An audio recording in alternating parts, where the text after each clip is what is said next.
Hi friends, ಇವತ್ತು ನಾವು Israel ಮತ್ತು ಪ್ಯಾಲೆಸ್ತೈನ್ ನಡುವೆ ನಡೆಯುತ್ತಿರುವ ಸಂಘರ್ಷ ಬಗ್ಗೆ ವಿವರವಾಗಿ ತಿಳ್ಕೊಳ್ಳೋಣ. ಈ ಸಂಘರ್ಷ ನಡೀತಾ ಇರೋದು ಇಸ್ರೇಲ್ ಮತ್ತು ಈ ಗಾಜಾ ಸ್ಟ್ರಿಪ್ ಅಲ್ಲಿ ಇರುವ ಹಮಾಸ್ ಸಂಘಟನೆ. ಹಮಾಸ್ ಅನ್ನೋದು ಒಂದು ಟೆರರಿಸ್ಟ್ ಆರ್ಗನೈಸೇಷನ್. ಸೊ ಅವರ ಮತ್ತು ಇಸ್ರೇಲ್ ಆರ್ಮಿ ನಡುವೆ ನಡೀತಿರುವ ಸಂಘರ್ಷ ಇದು. ಫಸ್ಟ್ ನಾವು ತಿಳ್ಕೊಬೇಕಾದ್ರೆ ಏನಂದ್ರೆ ಹಮಾಸ್ ಅಂದ್ರೆ ಏನು, ಅದು ಹೇಗೆ ಹುಟ್ಕೋತು ಅದನ್ನು ತಿಳ್ಕೊಳ್ಳೋಣ. ಹಮಾಸ್ ಹಮಾಸ್ ಇದೊಂದು ಟೆರರಿಸ್ಟ್ ಆರ್ಗನೈಸೇಷನ್, ಅಂದ್ರೆ ಭಯೋತ್ಪಾದಕ ಸಂಘಟನೆ. ಇವರು ಪ್ಯಾಲೆಸ್ತೀನ್ ಇಂಡಿಪೆಂಡೆಂಟ್ಗೋಸ್ಕರ ಹೋರಾಡ್ತಿದ್ದಾರೆ. ಅಂದ್ರೆ ಪ್ಯಾಲೆಸ್ತೀನ್ನ ಇವರು ಇಸ್ರೇಲ್ ಇಂದ ಮುಕ್ತಗೊಳಿಸ್ಬೇಕನ್ನೋದು ಇವರ ಮೇನ ಗುರಿ. ಓಕೆ, ಸೊ ಅದಕ್ಕೋಸ್ಕರ ಇವ್ರು ಯಾವಾಗಲೂ ಇಸ್ರೇಲ್ ಜೊತೆ ಹೊಡೆದಾಡ್ತಾ ಇರ್ತಾರೆ.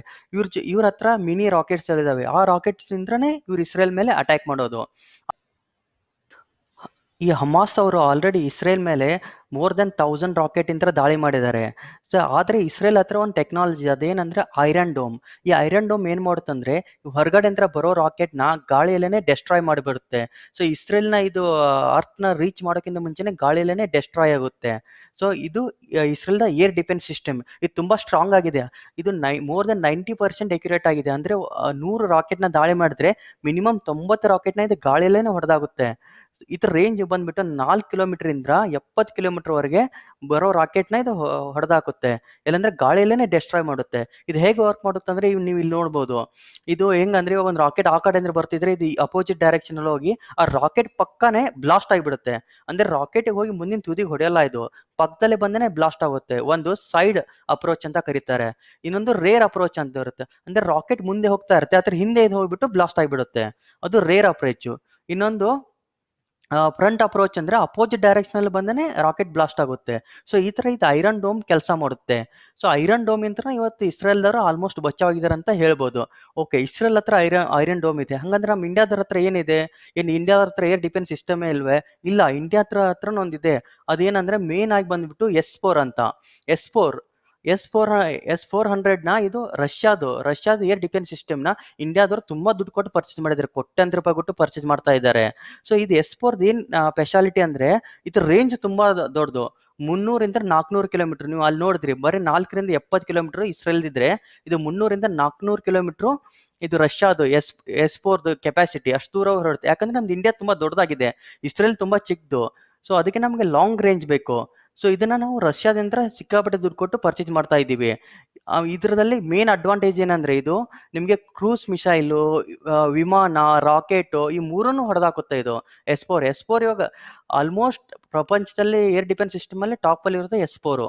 ಆಮೇಲೆ ಇದೇನಿದು ನಾವು ಬರೇ ಬೇರೆ ಕಡೆ ಅಂತ ತಗೋತಿದೀವಿ. ಇಂಡಿಯಾದಲ್ಲಿ ಓನ್ ಡಿಫೆನ್ಸ್ ಸಿಸ್ಟಮ್ ಇಲ್ಲ. ಇದೆ, ಇಂಡಿಯಾದ್ರದ್ದು ಒಂದು ಏರ್ ಡಿಫೆನ್ಸ್ ಇದೆ.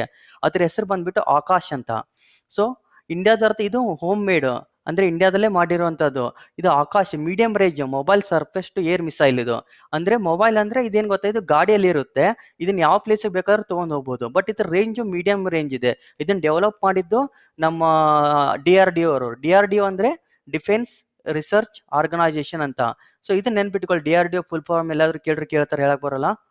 ಸೊ ಇಲ್ಲಿದೆ ನೋಡಿ, D R D O full form ನಿಮಗೆ ಕೇಳ್ತಾರೆ. Defence research and development organisation, DRDO. So ಇದು ಆಕಾಶ್ ಅನ್ನೋದು home made air defence system. Okay, ಇವಾಗ ನೆಕ್ಸ್ಟ್ ಹೋಗೋಣ. ನೆಕ್ಸ್ಟ್ ಏನಂದ್ರೆ ಇಸ್ರೇಲ್. ಇವಾಗ ಹಮಾಸ್ ಬಗ್ಗೆ ತಿಳ್ಕೊಂಡ್ರಿ, ಬಟ್ ಇಸ್ರೇಲ್ ಬಗ್ಗೆ ತಿಳ್ಕೊಬೇಕಲ್ವಾ. ಇಸ್ರೇಲ್ ಈ ದೇಶ ಸ್ಥಾಪನೆ ಆಗಿದ್ದಾನೆ ಮೇ 14, 1948. 1948ರಲ್ಲಿ ಸ್ಥಾಪನೆ ಆಯಿತು. ಆಕ್ಚುಲಿ ಈ ಇದೇನಿದೆಯಲ್ಲ, ಈ ಪೂರಾ ಇದು ಏರಿಯಾ ಬಂದ್ಬಿಟ್ಟು ಪ್ಯಾಲೆಸ್ತೀನ್ ಇತ್ತು ಮುಂಚೆ. ಈ ಪ್ಯಾಲೆಸ್ತೀನ್ ಏರಿಯಾ ಒಳಗಡೆನೆ ಯಹೂದಿಗಳು, ಇಸ್ರೇಲ್ನ ಮೂಲವಾಸಿಗಳಿಗೆ ನಾವು ಯಹೂದಿಗಳು ಅಂತೇವೆ, ಇಂಗ್ಲಿಷಲ್ಲಿ ಜ್ಯೂಸ್ ಅಂತಾರೆ. ಅವರು ಸ್ವಲ್ಪ ಸಂಖ್ಯೆಯಲ್ಲಿ ಇದ್ರು. ಆಮೇಲೆ ಇಲ್ಲಿ ಬೇರೆ ಜನನೂ ಇದ್ರು, ಬಟ್ ಮೇನ್ಲಿ ಪ್ಯಾಲೆಸ್ತೀನಿಯರ್ ಇದ್ರು. ಅವಾಗ ಏನಾಗುತ್ತಂದ್ರೆ ಇವಾಗ 1948ರಲ್ಲಿ ಯುಎನ್ ಅಂದ್ರೆ ಗೊತ್ತಲ್ಲ, ಯುನೈಟೆಡ್ ನೇಷನ್ಸ್ ವಿಶ್ವಸಂಸ್ಥೆ ಅವರು ಇಸ್ರೇಲ್ನ ಸ್ಥಾಪನೆ ಮಾಡ್ತಾರೆ. ಹೇಗ್ ಮಾಡ್ತಾರೆ ಅಂದ್ರೆ ಈ ಪೂರಾ ಪ್ಯಾಲೆಸ್ತೀನ್ನ ಡಿವೈಡ್ ಮಾಡ್ತಾರೆ. ಪ್ಯಾಲೆಸ್ತೀನಿಯರಿಗೆ 48% ಕೊಡ್ತಾರೆ, ಇಸ್ರೇಲ್ದವ್ರಿಗೆ 44% ಕೊಡ್ತಾರೆ. ಆಮೇಲೆ UN ತನ್ನ ಹತ್ರ 8% ಇಟ್ಕೊಳ್ಳುತ್ತೆ. 8% ಆ ಯಾವ ಏರಿಯಾ ಅಂದ್ರೆ ಅದು ಜೆರುಸಲೇಮ್ ಅಂತ ಒಂದು ಪ್ಲೇಸ್ ಬರುತ್ತೆ ಇಸ್ರೇಲ್ ಅಲ್ಲಿ. ಆ ಪ್ಲೇಸ್ನ ತನ್ನ ಹತ್ರ ಇಟ್ಕೊಳ್ಳುತ್ತೆ. ಯಾಕೆ UN ತನ್ನ ಹತ್ರ ಇಟ್ಕೊಂತಂದ್ರೆ ಅದು ತುಂಬಾ ಇಂಪಾರ್ಟೆಂಟ್. ಮೂರು ಜಾತಿಯ ಜನರಿಗೆ ಅದು ವೆರಿ ಪವಿತ್ರ ಸ್ಥಳ.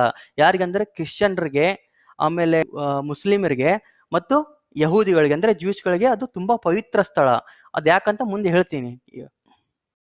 ಜೆರುಸಲೇಮು ಕ್ರಿಶ್ಚಿಯನರಿಗೆ ಯಾಕೆ ಅಷ್ಟು ಮುಖ್ಯ, ಯಾಕೆ ಅಷ್ಟು ಇಂಪಾರ್ಟೆಂಟ್ ಅಂದ್ರೆ, ನಿಮ್ಗೆಲ್ಲ ಗೊತ್ತಿರೋ ಹಾಗೆ ಜೀಸಸ್ನ ಜನನ 6 BC ಬೆತ್ಲೆಹೇಮ್ನಲ್ಲಿ ಆಗಿದೆ. ಈ ಬೆತ್ಲೆಹೇಮ್ ಅನ್ನೋ ಸಿಟಿ ಜೆರೂಸಲೇಮ್‌ನಿಂದ 10 ಕಿಲೋಮೀಟರ್ ದೂರದಲ್ಲಿದೆ. ನೀವು ಅರ್ಥ ಮಾಡ್ಕೋಬಹುದು, ಯೇಸುವಿನ ಜನ್ಮಸ್ಥಳ 10 ಕಿಲೋಮೀಟರ್ ದೂರದಲ್ಲಿದೆ ಅಂದ್ರೆ ಜೆರೂಸಲೇಮ್ ಎಷ್ಟು ಇಂಪಾರ್ಟೆಂಟ್ ಫಾರ್ ಕ್ರಿಶ್ಚಿಯನ್ಸ್ ಅಂತ. ಹಾಗೆ ಈ ಜೆರೂಸಲೇಮ್ ಓಲ್ಡ್ ಸಿಟಿ ಒಳಗಡೆ ಚರ್ಚ್ ಆಫ್ ದಿ ಹೋಲಿ ಸ್ಪ್ಲೆಕ್ಟರ್ ಅಂತ ಒಂದು ಚರ್ಚ್ ಇದೆ. ಓಕೆ, ಕ್ರಿಶ್ಚಿಯನ್ ಸಂಪ್ರದಾಯಗಳ ಪ್ರಕಾರ ಯೇಸುವನ್ನು ಗೊಲಾತಾ ಅಥವಾ ಕ್ಯಾಲ್ವರಿ ಬೆಟ್ಟದ ಮೇಲೆ ಶಿಲುಬೆಗೆ ಏರಿಸಲಾಯಿತಂತ ಅವ್ರು ನಂಬ್ತಾರೆ. ಓಕೆ, ಇದು ಆ ಚರ್ಚ್ ಹತ್ರದಲ್ಲೇ ಇದೆ ಈ ಪ್ಲೇಸು. ಆಮೇಲೆ ಈ ಸ್ವೆಟರ್ ಏನ್ ಚರ್ಚ್ ಇದೆ ಅಲ್ಲ, ಇದ್ರ ಒಳಗಡೆ ಯೇಸುವಿನ ಖಾಲಿ ಸಮಾಧಿ ಇದೆ ಅಂತ ಅವ್ರು ನಂಬ್ತಾರೆ. ಆಮೇಲೆ ಎಷ್ಟೋ ಜನ ಆ ಸಮಾಧಿಗೆ ಭೇಟಿ ನೀಡ್ತಾರೆ, ಅಲ್ಲಿ ಪ್ರಾರ್ಥನೆ ಮಾಡ್ತಾರೆ, ಆಮೇಲೆ ವಿಮೋಚನೆ ಪಡೆಯಲು ಇದು ಪ್ರಾರ್ಥನೆ ಮಾಡ್ತಾರೆ. ಹಾಗೆ ವಿಶ್ವಾದ್ಯಂತ ಲಕ್ಷಾಂತರ ಕ್ರೈಸ್ತರಿಗೆ ಇದೊಂದು ಪ್ರಮುಖ ಯಾತ್ರಾ ಸ್ಥಳವಾಗಿದೆ. ಅಂದ್ರೆ ಇದು ಧಾರ್ಮಿಕ ಯಾತ್ರಾ ಸ್ಥಳ. ತುಂಬಾ ಜನ ಕ್ರಿಶ್ಚಿಯನ್ಸು ಇಲ್ಲಿ ಬಂದು ಹೋಗ್ತಾರೆ ಈ ಚರ್ಚಿಗೆ.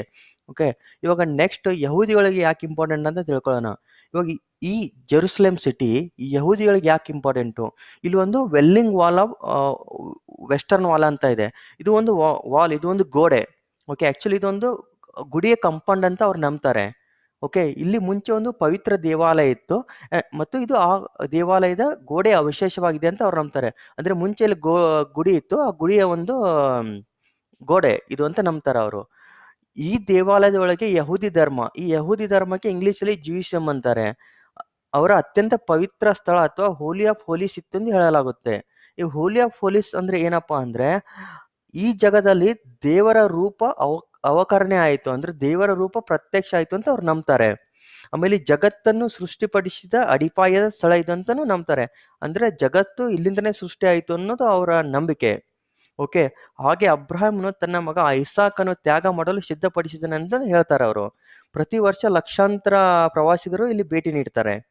ಓಕೆ, ಇವಾಗ ಇದು ಮುಸಲ್ಮಾನರಿಗೆ ಯಾಕೆ ಪವಿತ್ರ ಸ್ಥಳ? ಓಕೆ, ಅದನ್ನ ತಿಳ್ಕೊಳ್ಳೋಣ. ಇಲ್ಲಿ ಅರಬಿಕ್ ಭಾಷೆಯಲ್ಲಿ ಅಕ್ಸಾ ಅಂದ್ರೆ ಅತ್ಯಂತ ದೂರದಲ್ಲಿದೆ ಎಂದು ಅರ್ಥ.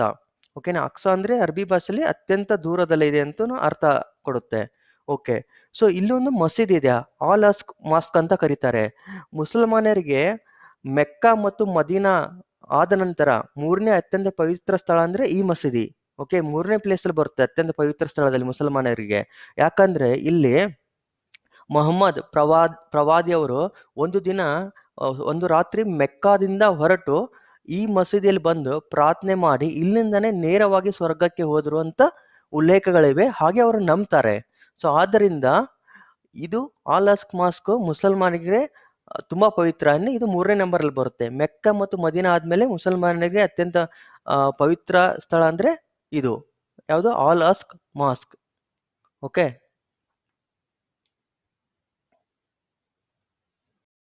ತಿಳ್ಕೋಬೇಕು. ಇಸ್ರೇಲ್ ಏನಿದೆ, ಎಷ್ಟು ಜನ ಇದ್ದಾರೆ? ಇಸ್ರೇಲ್ ಅಲ್ಲಿ ಸರಿ ಸುಮಾರು 92 ಲಕ್ಷ ಜನ ಇದ್ದಾರೆ ಅಂತ. ಹತ್ರ 1 ಕೋಟಿ ಅನ್ಕೊಳ್ಳಿ, ಇನ್ನು 1,08,00,000 ಕಡಿಮೆನೇ ಇದ್ದಾರೆ.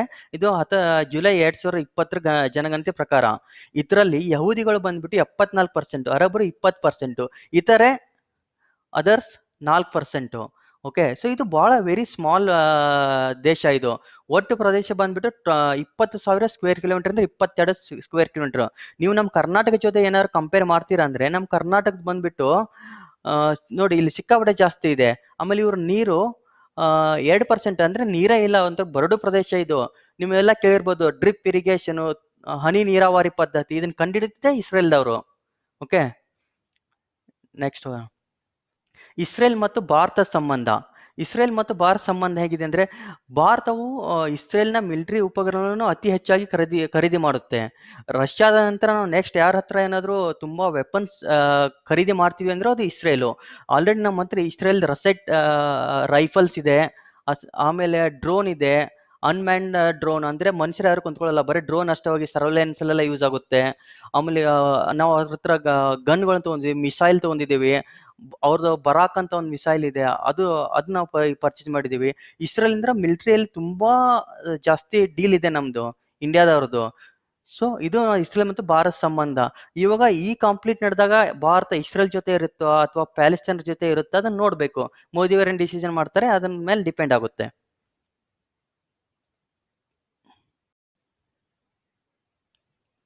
ಈ ವಿಡಿಯೋ ಇಷ್ಟ ಆಗಿದ್ದರೆ ದಯವಿಟ್ಟು ಸಬ್ಸ್ಕ್ರೈಬ್ ಮಾಡಿ. ಯಾಕಂದರೆ ಈ ವಿಡಿಯೋನ ರೆಡಿ ಮಾಡೋಕ್ಕೆ ನಮ್ಮ ಟೀಮು ತುಂಬ ಕಷ್ಟಪಟ್ಟಿದೆ, ತುಂಬ ಎಫರ್ಟ್ ಹಾಕಿದೆ. ನೀವು ಸಬ್ಸ್ಕ್ರೈಬ್ ಮಾಡೋದ್ರಿಂದ ಅವ್ರಿಗೊಂಥರ ಎನ್ಕರೇಜ್ಮೆಂಟ್ ಕೊಟ್ಟಂಗಾಗುತ್ತೆ, ಅವ್ರಿಗೆ ಉತ್ಸಾಹ ಬರುತ್ತೆ, ಮುಂದಿನ ವಿಡಿಯೋನ ಮಾಡೋಕ್ಕೆ ಇನ್ನೂ ಎನರ್ಜಿಟಿಕ್ ಆಗಿ ಅವ್ರು ಮಾಡ್ತಾರೆ. ಹಾಗೆ ನಿಮಗೆ ನೆಕ್ಸ್ಟ್ ಯಾವ ಟಾಪಿಕ್ ಬೇಕು ಅಂತ ಕಮೆಂಟ್ ಬಾಕ್ಸಲ್ಲಿ ತಿಳಿಸಿ, ನಾವು ಆ ಟಾಪಿಕ್ ಮೇಲೇ ವಿಡಿಯೋ ಮಾಡ್ತೀವಿ. ದಯವಿಟ್ಟು ಇದನ್ನು ಲೈಕ್ ಮಾಡಿ ಮತ್ತು ಶೇರ್ ಮಾಡಿ. ಇದೇನಾದರೂ ಯೂಸ್ಫುಲ್ ಇದೆ, ನಾಲೆಜ್ಫುಲ್ ಇದೆ ಅನಿಸಿದ್ರೆ ನಿಮಗೆ ನಿಮ್ಮ ಫ್ರೆಂಡ್ ಜೊತೆನೂ ಶೇರ್ ಮಾಡಿ, ಅವ್ರಿಗೆ ಹೆಲ್ಪ್ ಆಗುತ್ತೆ. ದಯವಿಟ್ಟು ಸಬ್ಸ್ಕ್ರೈಬ್ ಮತ್ತು ಶೇರ್ ಮಾಡೋದನ್ನ ಮರಿಬೇಡಿ. ಥ್ಯಾಂಕ್ಸ್.